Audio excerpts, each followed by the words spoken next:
Dear learners, welcome to the channel again. आज का हमारा टॉपिक रहेगा आईसीटी की टर्मिनोलॉजी, जो यूजीसी नेट के या सीटेट के एग्ज़ाम में अक्सर आती है। वीडियो थोड़ा लंबा हो जाएगा, इसको अंत तक देखिएगा। मैंने इसको एग्जांपल्स के साथ कवर करने की कोशिश की है बहुत सारे टर्मिनोलॉजी को।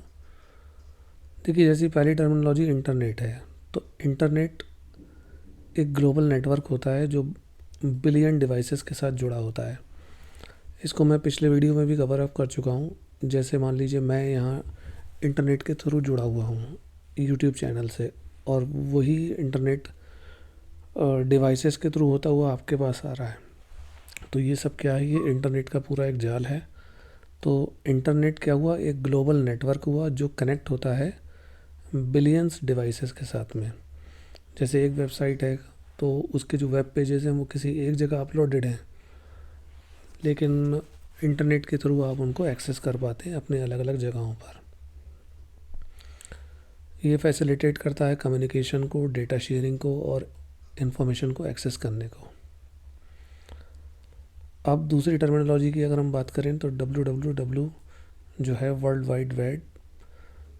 वाइड वेब जो है, ये इंटरकनेक्टेड हाइपरटेक्स्ट डॉक्यूमेंट्स होते हैं जो इंटरनेट के साथ जुड़े होते हैं। जैसे मान लीजिए ये एक मैंने एग्जांपल लिया है, ये एक यूआरएल है गूगल का, तो ये कहलाएगा क्या? World wide web. यहाँ पर ये शुरू में ये लिखा हुआ है। हाँ, ये इसलिए भी लिखा है, देखिए यूआरएल जो होता है यूनिफॉर्म रिसोर्स लोकेटर्स होते हैं ये, और ये वेब एड्रेसेस होते हैं जो लोकेट करते हैं किसी स्पेसिफिक रिसोर्स को। तो ये देखिए, ये हमारा हो गया एक यूआरएल www.google.com। वेब ब्राउज़र्स क्या होते हैं? एक टर्मिनोलॉजी ये भी है। जैसे क्रोम है, अक्सर आप जो भी सर्च करते हैं क्रोम में जाकर करते हैं, फायरफॉक्स में करते हैं, सफारी में करते हैं, तो इसके थ्रू आप इंटरनेट को एक्सेस कर पाते हैं। जैसे सर्च इंजन तो वो हो गया जो नीचे भी लिखा है इसमें। सर्च इंजन तो वो हुआ जहाँ पर आप सर्च करते हैं, जैसे गूगल में जाके सर्च करते हैं, बिंग में, याहू में, इंफॉर्मेशन को जो वेब पर पड़ी हुई है। लेकिन गूगल में जाने के लिए आपको पहले कहाँ जाना पड़ता है? क्रोम में, और क्रोम के बाद में आप आते हैं गूगल में। फायरफॉक्स पहले खोलेंगे आप, फिर बिंग में आएंगे, सफारी खोलेंगे, फिर याहू में आएंगे, या सफारी खोलकर बिंग में आएंगे, या फायरफॉक्स खोलकर गूगल में आएंगे। लेकिन पहले आपको जाना पड़ेगा कहाँ? ब्राउज़र के अंदर, और उसके बाद आप जाते हैं सर्च इंजन में, जहाँ कुछ इन्फॉर्मेशन को आप सर्च करते हैं, जैसे कोई इमेज हो गई या कोई वेबसाइट हो गई। तो याद रखिएगा, अक्सर क्वेश्चन आता है, ब्राउज़र को हम करते हैं एक्सेस करने के लिए इन्फॉर्मेशन वेब पर, और सर्च इंजन में जहाँ पर हम फाइंड करते हैं किसी इन्फॉर्मेशन को वेब पर पड़ी हुई। अच्छा, जो डेटा ट्रांसमिशन होता है वो पैकेट्स में होता है इंटरनेट पर, HTTP के साथ में या HTTPS के साथ में। HTTP और HTTPS में क्या अंतर है, ये मैं पहले भी बता चुका हूँ। ये है सिक्योर लेयर, यानी कि जैसे अगर मान लीजिए आप बैंकिंग ट्रांजैक्शंस कर रहे हैं या कुछ आप सिक्योरिटी पर्पज़ से काम कर रहे हैं, तो वहाँ पर आपको करना ये चाहिए, जब तक उसमें S ना लगा हो वहाँ वर्क नहीं करना चाहिए। ये विदाउट सिक्योरिटी है और ये सिक्योरिटी के साथ में रहता है।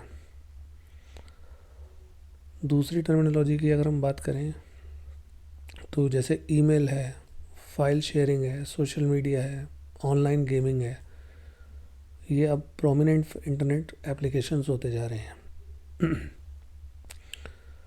नेक्स्ट टर्मिनोलॉजी क्लाउड कंप्यूटिंग है। तो क्लाउड कंप्यूटिंग जो है वो हमें रिमोट एक्सेस देती है, किसके लिए?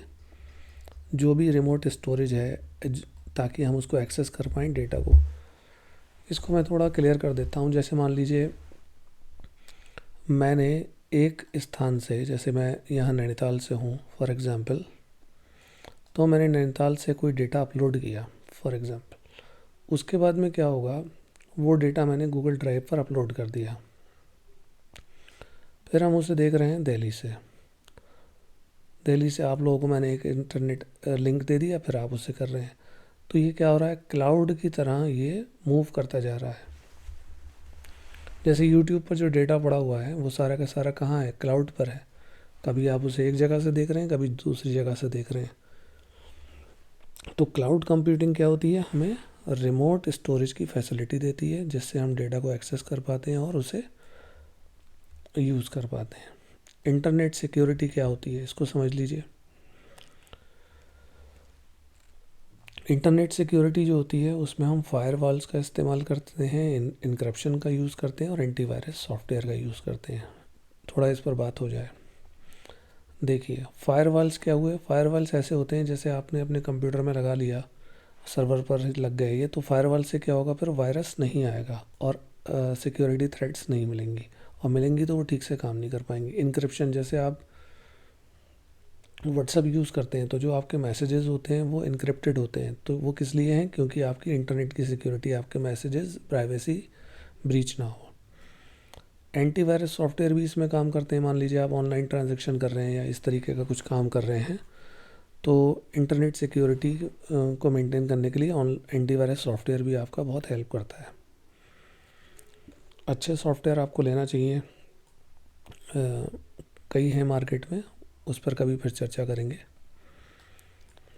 साइबर सिक्योरिटी, साइबर सिक्योरिटी का आशय क्या होता है, साइबर सिक्योरिटी चाहती है कि आपको सेफ गार्ड करे थ्रेट से, हैकिंग से और फिशिंग से। अब थ्रेट्स क्या हैं, मान लीजिए कि किसी ने कहा कि मुझको इतना, कोई भी आपको वो काम कह रहा है कि आप ये काम करिए, थ्रेट दे रहा है, तो वो क्या होगा, साइबर सिक्योरिटी पता लगा लेगी कि ये थ्रेट कहाँ से है। हैकिंग, अगर आपके कंप्यूटर को कोई हैक करने की कोशिश कर रहा है तो साइबर सिक्योरिटी के जो टूल्स हैं उससे पता लगाया जा सकता है कि ये कहाँ से हैकिंग की कोशिश की जा रही है। सॉरी। फिशिंग, अब फिशिंग है, जैसे फिशिंग में क्या होता है, जैसे मान लीजिए कोई एक विजार्ड बनकर आया और आपसे कहा गया इस पर क्लिक कर दीजिए, आपने क्लिक करा तो पता चला आपकी इन्फॉर्मेशन ही पास आउट हो गई। तो इस तरीके से फिशिंग होती है। और पैसे वैसे के लेन देन जो उड़ा रहे हैं आजकल देखते हैं आप लोग, तो ये फिशिंग के माध्यम से होता है, लेकिन साइबर सिक्योरिटी इससे हमारी रक्षा करती है। आईओटी, अब आईओटी अक्सर पूछा जाता है क्वेश्चन में कि आईओटी क्या है, तो इंटरनेट ऑफ थिंग्स को आईओटी बोलते हैं, यानी इंटरनेट है ये। इसमें हम इंटरकनेक्टेड डिवाइसेस, जो मैंने पहले बताया अभी, कम्युनिकेशन के लिए यूज़ करते हैं। बैंडविड्थ, बैंडविड्थ का मतलब क्या है कि जैसे जो आपकी इंटरनेट पर स्पीड आ रही है, जिससे फाइल्स एक जगह से दूसरी जगह, जैसे कोई फाइल कितनी तेज़ी के साथ नीचे जा रही है, अपलोड हो रही है, डाउनलोड हो रही है, मतलब इंटरनेट की स्पीड को ये दर्शाता है क्या, बैंडविड्थ, ये याद रखिएगा। Data transmission speed over the internet, ये कहलाती है बैंडविड्थ, अक्सर क्वेश्चन आता है ये। अब ये ब्रॉडबैंड कनेक्शन क्या होते हैं, ये भी टर्मिनोलॉजी समझ लीजिए। ब्रॉडबैंड कनेक्शन, देखिए एक तो ये हुआ कि आपने मोबाइल में सिम डाला और काम करना शुरू कर दिया और इंटरनेट चलाना शुरू कर दिया मतलब, और एक होता है वायर के थ्रू और पर्टिकुलर इंफ्रास्ट्रक्चर, जो भी डिवाइसेस आती हैं, टूल्स आते हैं, उसके थ्रू जो आपको कनेक्शन मिलता है। जैसे बीएसएनएल का कनेक्शन हमारे यहाँ पहले आया था सबसे पहले कंट्री में, अब तो बहुत सारे आ गए हैं, वोडाफोन के, जियो के। तो जो ये ब्रॉडबैंड कनेक्शंस होते हैं, ये high speed internet service provide कराते हैं आपको।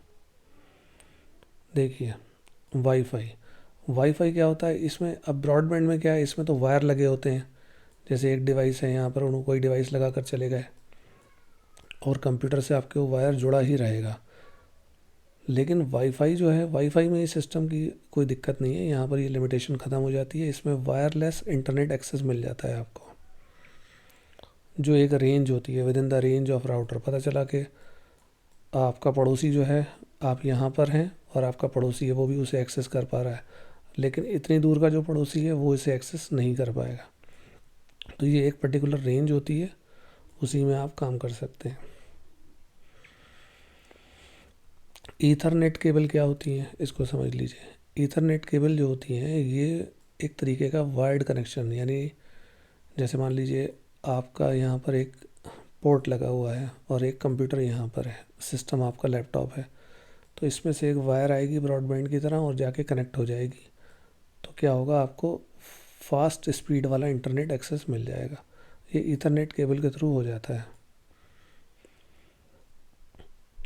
डीएनएस, इस पर हम पहले बात कर चुके हैं। Domain name, domain name system को कहते हैं हम डीएनएस। इसका क्वेश्चन मैं देखता हूँ सीटेट यूजीसी नेट में आते हुए। जैसे मान लीजिए एक डोमेन है, फॉर एग्जांपल आपका डोमेन है XYZ, .com है, ठीक है।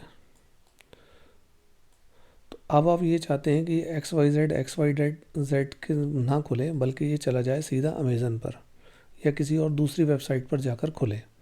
तो आप क्या करेंगे, डोमेन के अंदर जाएंगे, सिस्टम के अंदर, और जाकर वहाँ पर उसको रीडायरेक्शन लगाएंगे।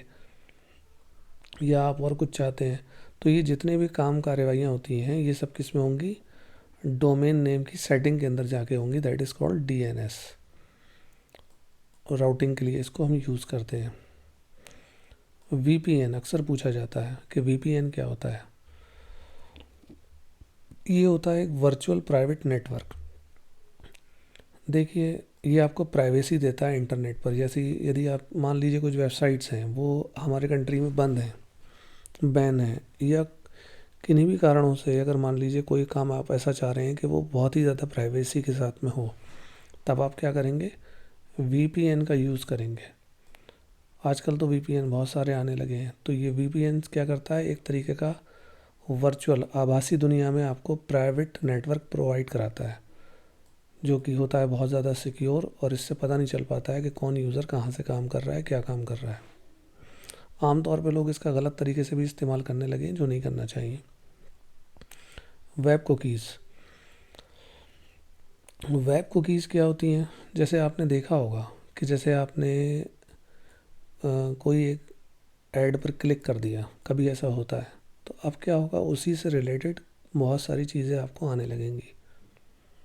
या फिर मान लीजिए आपने एक वेबसाइट को विज़िट किया और वहाँ पर कोई पॉपअप मेन्यू को आपने यस कर दिया, मीन्स आपने कुकीज़ को उसकी यस कर दिया, अलाउ कर दिया, तो उस वेबसाइट से संबंधित या उस जैसा संबंधित कार्य आपको इंटरनेट अब दिखाने लगेगा। क्योंकि ऑनलाइन कुकीज़ यानी कुछ फाइल्स ऐसी हैं जो स्टोर हो गई हैं स्मॉल पीसेस के डेटा के फॉर्म में ऑन ए यूज़र डिवाइस, आपकी वेबसाइट के द्वारा। वो डिफरेंट पर्पसेस के थ्रू उन्होंने यूज़ कर दी है। वो जब चाहेंगे फिर उसे अपने हिसाब से यूज़ करेंगे। कभी अगर ऐसा होता है तो आप कुकीज़ को क्लियर कर दीजिए हिस्ट्री में जाके, तो ये सब सही हो जाता है। जैसे मैंने यूट्यूब का एग्जांपल दिया, अगर आप यूट्यूब देख रहे हैं और बार बार एक ही जैसी हिस्ट्री आ रही है, एक ही जैसे वीडियोज़ आ रहे हैं, तो आप यूट्यूब की हिस्ट्री को जाके क्लियर कर दीजिए। तो वहाँ पर क्या होगा, फिर इस तरीके के वीडियोज़ की जो फ्रिक्वेंसी है वो ख़त्म हो जाएगी। HTML क्या होता है, इसको हम बोलते हैं हाइपर टेक्स्ट मार्कअप लैंग्वेज। ये एक स्टैंडर्ड लैंग्वेज होती है जिससे हम वेबसाइट बनाते हैं। अक्सर क्वेश्चन आता है। ई-कॉमर्स क्या है, जैसे अमेज़न है, फ्लिपकार्ट है हमारे यहाँ, तो ये गुड्स या सर्विसेज आपको प्रोवाइड कराते हैं। ऑनलाइन सेलिंग और बाइंग चलती है। तो ई-कॉमर्स वेबसाइट वो होती हैं जो सर्विसेज को या गुड्स को या तो बेचती हैं या ख़रीदती हैं। तो ये याद रखिएगा। ई-कॉमर्स वेबसाइट्स हो गई सामान बेचने वाली, और सोशल मीडिया हो गई सोशल नेटवर्किंग की। ऑनलाइन बैंकिंग क्या हुई, ऑनलाइन बैंकिंग में क्या करते हैं, आप घर से बैठे बैठे ट्रांजैक्शन कर सकते हैं इंटरनेट पर, या जिस जगह भी आप बैठे हुए हैं, मतलब इंटरनेट के थ्रू आप फाइनेंशियल ट्रांजैक्शंस करते हैं। That is called online banking. जैसे आजकल ये नहीं हो रहा है, ये जीपे हो गया, फ़ोन पे हो गया, ये आप बैंकिंग के थ्रू बैंक वाले काम कर रहे हैं। ये आ गया social networking. Social networking site जो है वो हमें लोगों के साथ कनेक्ट करने में और डेटा को, कंटेंट को शेयर करने में हेल्प करती है। ई-कॉमर्स बिजनेस के लिए, सर्विसेज के लिए, और सोशल नेटवर्किंग लोगों से जुड़ने के लिए। ऑनलाइन एजुकेशन जैसे बायजूस हो गई, दूसरी हो गई, और अनअकैडमी हो गई, मतलब जो भी हैं, बहुत सारे नाम हैं। तो ऑनलाइन एजुकेशन प्लेटफॉर्म्स जो हैं, अनअकैडमी, वो यूडेमी हो गया, खान अकेडमी हो गया, बहुत सारे हैं। तो वो क्या करते हैं, कोर्सेज अवेलेबल कराते हैं, रिसोर्सेज अवेलेबल कराते हैं इंटरनेट पर। यानी आप ऑनलाइन पढ़ाई कर सकते हैं, ऑनलाइन लर्निंग कर सकते हैं। तो ऑनलाइन एजुकेशन प्लेटफॉर्म वो हो गए। अक्सर ये क्वेश्चन आता है, ओपन एक्सेस रिसोर्सेज क्या होते हैं। तो देखिए, ओपन एक्सेस रिसोर्सेज वो होते हैं, जैसे कोई जर्नल होता है, तो जर्नल को आप जब पढ़ते हैं, उसका कोई रिसर्च पेपर, रिसर्च आर्टिकल वगैरह, तो आपको पेमेंट करना होता है कई बार। लेकिन ओपन एक्सेस अगर वो जर्नल है तो उसको आप फ्री में एक्सेस कर सकते हैं, उसके जर्नल्स को, उसके आर्टिकल्स को। तो उसको हम कहते हैं ओपन एक्सेस। जैसे हमारे यहाँ ई ज्ञान कोश है, यूट्यूब को देख लीजिए, यूट्यूब क्या है, अब उसके लिए कोई रुपए नहीं देने हो रहे हैं। आमतौर पर क्या करते हैं, आप कोई कीवर्ड लिखते हैं, कुछ सेंटेंस लिखते हैं और पढ़ाई शुरू कर देते हैं। इसी तरीके से जर्नल्स होते हैं, उन जर्नल्स में आप जाते हैं तो फटाफट आपका पेपर जो होता है, आर्टिकल, वो डाउनलोड हो जाता है, उसे आप पढ़ सकते हैं। तो जहाँ कुछ पैसा ना देना पड़े उसे क्या कहेंगे, open access resource. Digital libraries, ये क्या होती हैं, जैसे हमारी लाइब्रेरीज होती हैं कॉलेज में, स्कूल में, इसी तरीके से डिजिटल लाइब्रेरीज होती हैं। वहाँ पर बुक्स, डॉक्यूमेंट्स और मीडिया के फॉर्म में डेटा एक वास्ट कलेक्शन का अवेलेबल होता है, उसे आप एक्सेस इजीली कर सकते हैं घर बैठे। वेबिनार क्या होते हैं, जैसे मान लीजिए हम कोई कॉन्फ्रेंसिंग कर रहे हैं,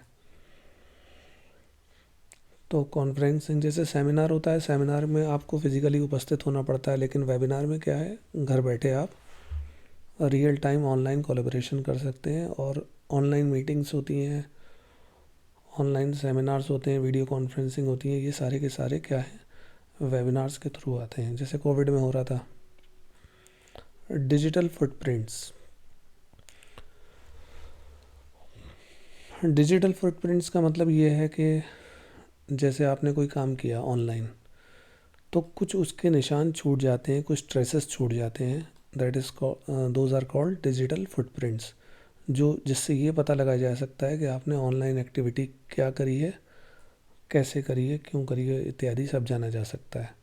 इसके अपने टूल्स होते हैं, कुछ चीज़ें आम आदमी के हाथ में होती हैं, कुछ नहीं होती हैं। तो डिजिटल फुटप्रिंट्स जो हैं वो ट्रेसेस होते हैं, जिससे हम ऑनलाइन एक्टिविटीज़ को पता लगा सकते हैं। जिसका एग्जांपल आप ऐसे देख लीजिए, जैसे आपने फ़ोन पे से पेमेंट करा तो उसकी एक हिस्ट्री बन जाती है, तो आप पता लगा लेते हैं किस डेट में मैंने पेमेंट किया था।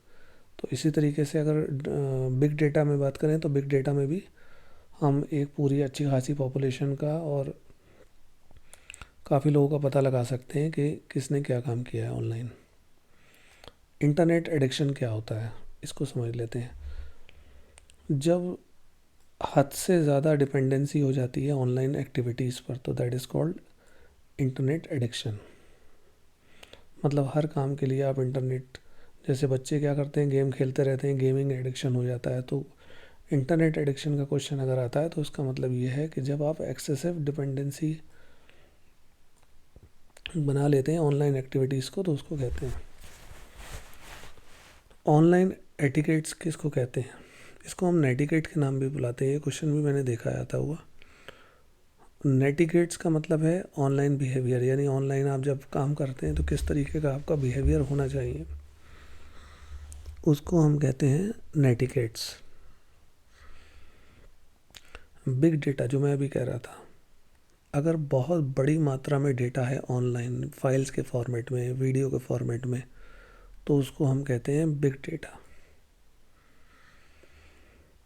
ऑनलाइन सर्वे क्या होते हैं, ऑनलाइन सर्वे पोल, जैसे मान लीजिए कोई कंपनी ओपिनियन लेना चाह रही है अपने कस्टमर का, या फीडबैक लेना चाह रही है, तो जो वो सर्वे कराएगी या पोल कराएगी, आपके पास भी आता होगा व्हाट्सएप पर, ईमेल पर, तो वो कहलाते हैं ऑनलाइन सर्वे या पोल।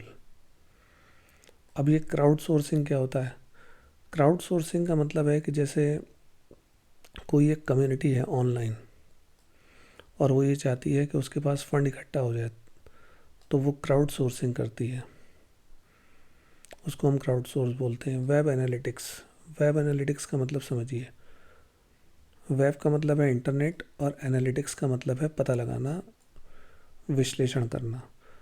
तो जब ऑनलाइन चीज़ों का विश्लेषण किया जाता है कि वेबसाइट पर ट्रैफिक कहाँ से आ रहा है, जैसे मान लीजिए अगर अमेज़न कंपनी अपना वेब एनालिटिक्स करना चाहे, तो वो ये देखेगी कि कौन सा मेरा प्रोडक्ट कितना बिक रहा है, कहाँ पर बिक रहा है, किस प्राइस में लोग ज़्यादा उसे ख़रीदते हैं, और यूज़र का बिहेवियर क्या है, इत्यादि। तो ये वेब एनालिटिक्स कहलाएगा।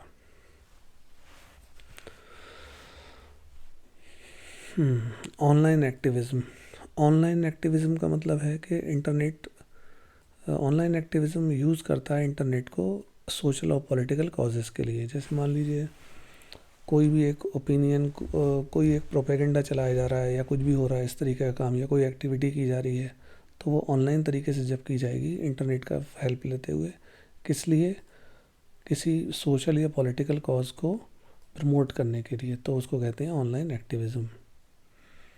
जियो लोकेशन सर्विसेज क्या होती हैं? जियो लोकेशन सर्विसेज का मतलब है कि डिवाइस की फ़िज़िकल लोकेशन क्या है।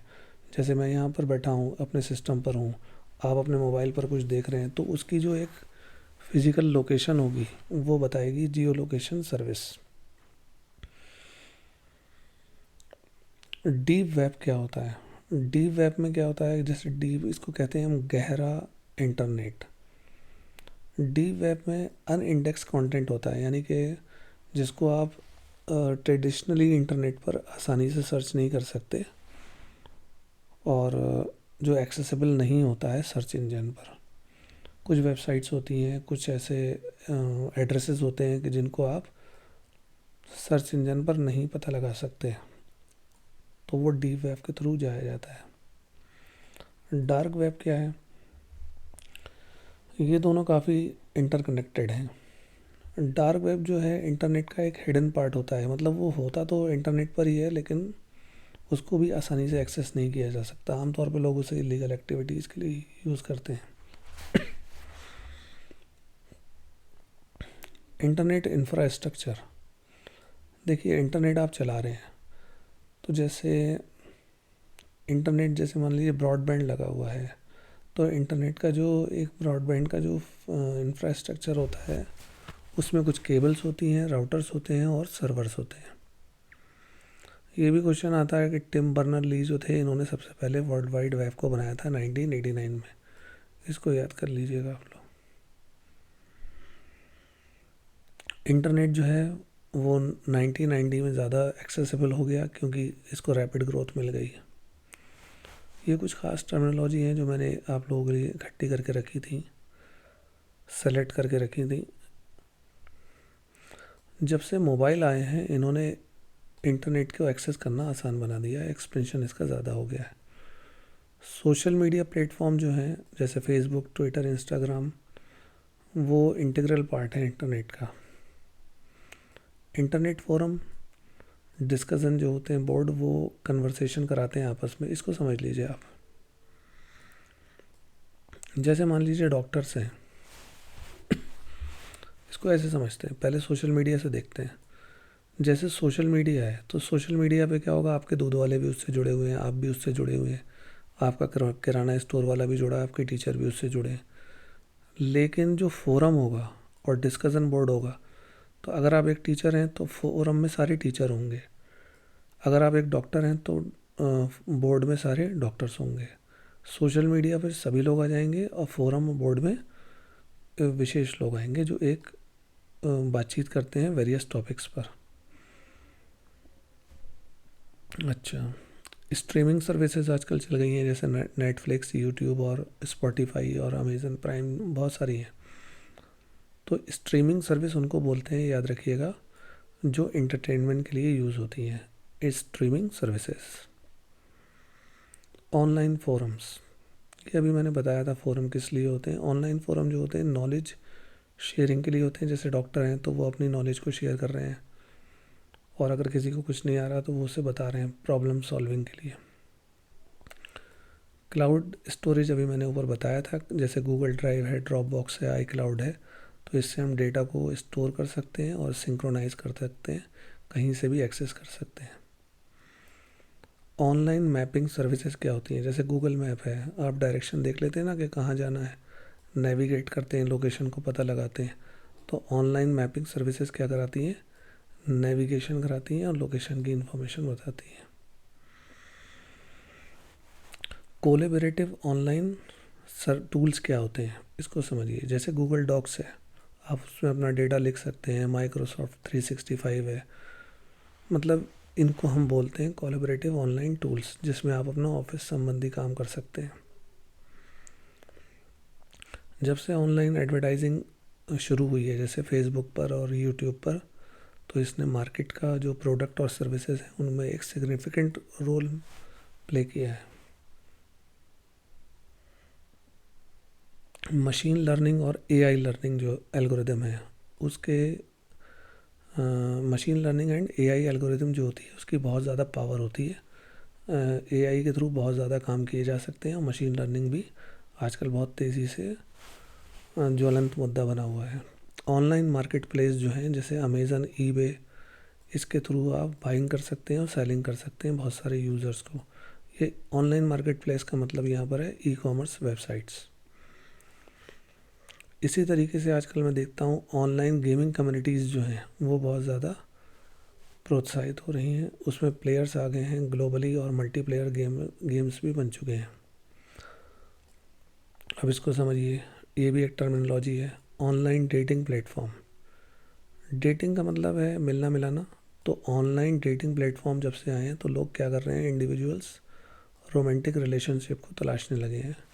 यहाँ पर आके लोग बातचीत करते हैं और अपने रिलेशनशिप को आगे बढ़ाते हैं। अब इसे समझें, सोशल बुक मार्किंग साइट। याद रखिएगा, बुक मार्किंग। जैसे आपने एक इमेज ली, अपनी इमेज को अपलोड कर दिया, अब क्या होगा कि लोग उस इमेज को सर्च करेंगे और उस पर क्लिक करेंगे और फिर किसी जगह पर जाकर वो पहुंच जाएंगे जहां पर आप उसे पहुंचाना चाह रहे हैं। तो एक चीज़ को, जैसे आपकी एक बुक होती है तो बुक में आप एक क्या करते हैं, बुक मार्क लगा लेते हैं। जब भी उसे खोलेंगे तो फिर वो वहीं से आ जाएगी। इसी तरीके से कुछ लोग जैसे पिंटरेस्ट है, रेडिट है, तो यहाँ पर क्या होता है, यूज़र डिस्कवर करते हैं और शेयर करते हैं अपने कंटेंट को। पिंटरेस्ट में क्या होता है, एक इमेज होती है, इमेज पे क्लिक करते हैं आप और सीधा जंप करके कहीं और पहुंच जाते हैं। तो बुक मार्किंग साइट्स वो हो गई जहाँ के थ्रू आप अपना लिंक चिपकाते रहते हैं। क्राउड फंडिंग मैंने बताया था अभी, जिससे आप फंड प्रोजेक्ट वगैरह जो है उससे लोगों के कंट्रीब्यूशन लेते हैं। ऑनलाइन न्यूज़ वेबसाइट्स, ये आपको इन्फॉर्मेशन देती हैं, ये तो इसके नाम से ही पता चल रहा है। ऑनलाइन ट्यूटोरियल और इंस्ट्रक्शनल वीडियो जो हैं वो लर्निंग रिसोर्स के लिए यूज़ होते हैं, ये अभी हमने बताया था। ऑनलाइन एजुकेशन प्लेटफॉर्म में ऑनलाइन फोरम डिस्कशन बोर्ड जो होते हैं, एकेडमिक डिस्कोर्स यानी डॉक्टर वाली एग्जांपल जो दी थी। वर्चुअल प्राइवेट नेटवर्क, ये प्राइवेसी के लिए यूज़ किया जाता है। हाँ, ये समझ लीजिए डिजिटल करेंसी, जैसे हमारी जेब में नोट रखे हैं तो वो नोट हो गए हमारे फिज़िकल नोट्स, और एक होती है डिजिटल करेंसी जैसे बिटकॉइन, इथेरियम। तो ये फाइनेंशियल ट्रांजैक्शन में यूज़ होते हैं। जैसे हमने कहा 100 रुपये हम खर्च करेंगे तो 100 रुपये इंडिया में चलेंगे, लेकिन बिटकॉइन और जो इथेरियम है इस पर किसी विशेष वीडियो बना दूंगा किसी दिन। तो ये ग्लोबली एक्सेप्टेड होते हैं और बहुत सारी जगह यही मांगे जाते हैं। तो ये फाइनेंशियल ट्रांजैक्शंस में यूज़ होते हैं। These are digital currencies. ये ऑनलाइन फोरम दोबारा से आ गया, करियर डेवलपमेंट में यूज़ होता है। इंटरनेट कनेक्टिविटी जो होती है वो इंफ्रास्ट्रक्चर डिसेबिलिटी के कारण बदलती है। इसका मतलब है कि अगर आपका राउटर अच्छा है, डिवाइस अच्छी है, तो इंटरनेट स्पीड बढ़िया होगी, और केबल बढ़िया नहीं है, डिवाइस बढ़िया नहीं है, राउटर अच्छा नहीं है, तो इंटरनेट कनेक्टिविटी कमज़ोर होगी। ऑनलाइन स्ट्रीमिंग प्लेटफॉर्म एंटरटेनमेंट के लिए यूज़ होते हैं। ये टर्मिनोलॉजी मिक्स हो गई है, मैंने इसको बनाया था, सिलेक्ट किया था, मतलब कई जगह से इकट्ठा किया था। ऑनलाइन मार्केट प्लेस जो होते हैं, जो ई कॉमर्स वेबसाइट्स हैं, उन्होंने हमारी ट्रेडिशनल मार्केट को चेंज कर दिया है। कई बार ऐसे भी क्वेश्चन आता है कि online market places have reshaped, तो यहाँ पर आपको ध्यान रखना होता है कि उसने क्या किया है। देखिए, एग्ज़ाम के पॉइंट ऑफ व्यू से अगर समझे ना तो बहुत सारी चीज़ें मायने रखती हैं। आपको एक एक टर्मिनोलॉजी को ध्यान से समझना चाहिए, कल कौन सी चीज़ काम आ जाए कौन जाने। ऑनलाइन लर्निंग प्लेटफॉर्म जो हैं वो ऑफ़र करते हैं flexible education opportunity globally. Obvious, जैसे यूट्यूब है, अगर आप यूट्यूब में काम सीख रहे हैं तो फ्लेक्सिबल तरीके से सीखेंगे, रात के 2 बजे भी पढ़ाई करेंगे और सुबह 6 बजे भी पढ़ेंगे। तो ऑनलाइन लर्निंग प्लेटफॉर्म क्या होते हैं, आपको एक फ्लेक्सिबल एजुकेशन अपॉर्चुनिटी प्रोवाइड कराते हैं ग्लोबली। सोशल मीडिया ने इन्फ्लुएंस किया है हमारी कम्युनिकेशन को और सोसाइटी को ऑब्वियसली। ऑनलाइन कोलैबोरेशन टूल, जैसे मैंने बताया था माइक्रोसॉफ्ट 365, उन्होंने हमारे काम करने के तरीक़ों को बदल दिया है। जैसे आप माइक्रोसॉफ्ट में काम करते हैं तो उससे आपका काम आसानी से हो जाता है। साइबर बुलिंग, यस, इसको समझिए। जैसे बच्चों को आजकल लोग क्या करते हैं, ऑनलाइन कम्युनिटीज़ हो गई, उन्होंने बच्चों से कहा कि तुम ये वाला काम करो, तुम ये करो वरना हम मारेंगे, ये है वो है। जैसे ब्लू व्हेल गेम्स आए थे और बहुत सारे आए थे, तो जहाँ बच्चों को या युवाओं को परेशान किया जाता है, या किसी को भी, मतलब तो जब बुलिंग होती है, छेड़खानी होती है, परेशान करते हैं लोग, that is called cyber bullying. Social platforms पर आके लोग एक दूसरे को परेशान करते हैं, तो परेशान करना ऑनलाइन साइबर बुलिंग कहलाता है। इंटरनेट की स्पीड जो होती है वो वेरी करती है बहुत सारे फैक्टर्स पर, लोकेशन पर। जैसे पहाड़ पर आप हैं तो हो सकता है इंटरनेट कम हो जाए वहाँ पर, प्लेन्स एरिया में जहाँ टावर ज़्यादा लगे हैं तो अच्छा हो जाएगा। इंफ्रास्ट्रक्चर मैं पहले बता चुका हूँ, डिवाइस के through. Digital literacy, digital literacy skills जो हैं वो आजकल ज़रूरी हो गई हैं अगर आपको इंटरनेट पर काम करना है तो। ऑनलाइन स्कैम और फिशिंग, जिस पर हमने पहले चर्चा करी, ये लोगों को एक्सप्लॉइट करते हैं पर्सनल इन्फॉर्मेशन के लिए और फाइनेंशियल गेन के लिए। फ्यूचर जो है इंटरनेट का वो एआई पर है, बहुत ज़्यादा इन्वॉल्व करता है कनेक्टिविटी पर और साइबर सिक्योरिटी पर। यानी इंटरनेट तब ज़्यादा और ज़्यादा बेहतर बनता चला जाएगा, एडवांस होता चला जाएगा एआई के साथ में, कनेक्टिविटी के साथ में, और जैसे जैसे इस पर सिक्योरिटी बढ़ती जाएगी तब। Thank you so much. अगर बेहतर लगा हो तो शेयर कीजिएगा।